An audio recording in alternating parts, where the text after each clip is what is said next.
কাউকে ভালোবাসবে, এক বুক সমুদ্র নিয়ে ভালোবাসতে হবে তোমাকে, এক বুক সমুদ্র নিয়ে। তা না হলে সে প্রেমের কোনো অর্থ নেই।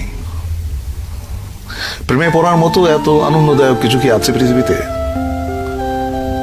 আমি এখনো একটা মেয়েকে অসম্ভব ভালোবাসি, অসম্ভব। কে সে?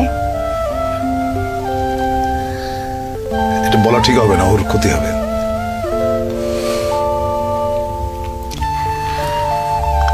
আমরা কি চিনি? চেনো হয়তো। আমাদের ইয়ারমেট একটা মেয়ে ছিল, ওর সঙ্গে বহু বছর পরে, প্রায় 20-21 বছর পরে দেখা হলো। ওর হাজবেন্ডের সঙ্গে পরিচয় করায় দিল। উনি আমার সঙ্গে হ্যান্ডশেক করে বললেন, ও আপনি সেই। তো আমি তো বুঝি না, আপনি সেই মানে? তো আমি বললাম, আপনি সেই মানে? তখন মেয়েটা বলল, আমাদের ইয়ারমেট, সে বলল যে আমি বাসর রাতে আমার হাজবেন্ডকে বলেছি যে আমি হুমায়ুন ফরিদের প্রেমে পড়েছিলাম, কিন্তু 4 বছর একসঙ্গে কাটিয়েছি আমরা, ওকে বলতে পারি নাই। I was so amused. সে বললে কি হইতো আমি জানি না।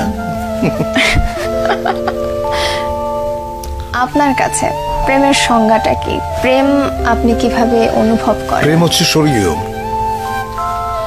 এইটা মানুষের ভেতরে প্রেমের যে অনুভূতি, এটা পবিত্র এবং স্বর্গীয়। প্রেমে বহুবার পড়েছি, বহুবার। প্রেমে পড়ার মতো আনন্দ বোধহয় আর কিছুতে নাই। কিন্তু একটা জিনিস মাথায় থাকতে হবে, সেটা হচ্ছে যে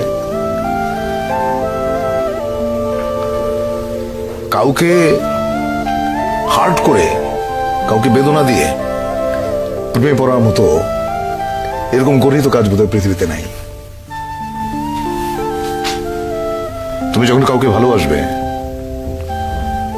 এক বুক সমুদ্র নিয়ে ভালোবাসতে হবে তোমাকে, এক বুক সমুদ্র নিয়ে। তা না হলে সে প্রেমের কোনো অর্থ নেই।